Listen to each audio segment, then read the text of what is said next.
Finally guys मैं आपको जो नोट्स है मैं उसको आपको दिखाने वाला हूँ, ठीक है, जो कि यहाँ पे आपको कॉपी दिख रही हो।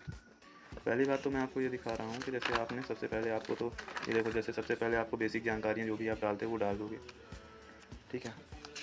उसके बाद जब हम बात करें यहाँ पे कि भैया आपको फर्स्ट क्वेश्चन कैसे लिखने, तो आप यहाँ पे देख सकते हो इकाई 1 डालना, प्रश्न क्रमांक उत्तर डालना और ई गवर्नेंस डालना, आपके हेडिंग का नाम टॉपिक का नाम होगा।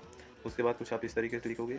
लेकिन मैं जो ये नीचे आप देख रहे हो, जो मैं नीचे यहाँ पे सारे पॉइंट्स डाला हूँ, ये सारे पॉइंट्स आप अगर एक एक पेज में लिख देते हो तो आपकी अच्छी कॉपी भर जाएगी, आपको अच्छे नंबर मिलेंगे। लेकिन हाँ, थोड़ा पढ़ के जाना भाई, ठीक है। ये तो मैं कॉपी लिखने का तरीका बता रहा हूँ, लेकिन पढ़ के जाना। अब जैसे आपसे जो भी क्वेश्चन बन रहा है आप उसको पहले कर सकते हो। जैसे कि आपको यहाँ पे अभी यूनिट 1 के बाद आपको यूनिट 3 आ रहा है। यूनिट 3 में आपको प्रश्न क्रमांक 5 का अथवा आ रहा है, तो आप उसको ऐसे लिखोगे।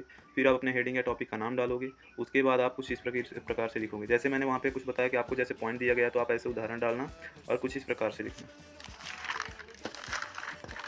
ठीक है मेरे भाई। कुछ इस प्रकार से लिखना और कुछ इस तरीके से इंड कर देना। फिर उसके बाद आप विशेषता डाल देना। फिर उसके बाद आप उसी तरह जिस तरह उदाहरण लिखा उस तरह से लिखना।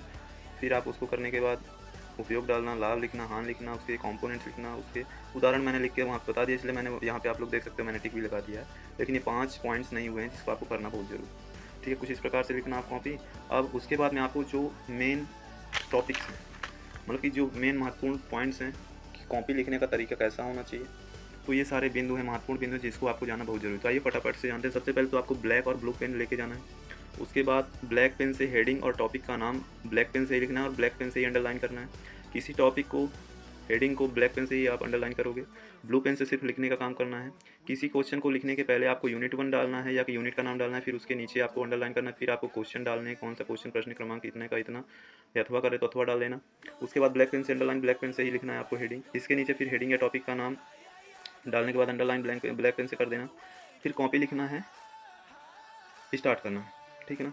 फिर पीछे जिस तरह कॉपी लिखी हुई है कुछ आप उस तरह से देख लो और उस तरह से कॉपी लिख लेना। फिर सेकंड क्वेश्चन में जो भी पॉइंट्स दिए गए हैं वो सारे पॉइंट्स आपको लिखना बहुत ज़रूरी है, जिससे आपकी कॉपी भरेगी और आप अच्छा प्रिपेयर वहाँ पे कर पाओगे।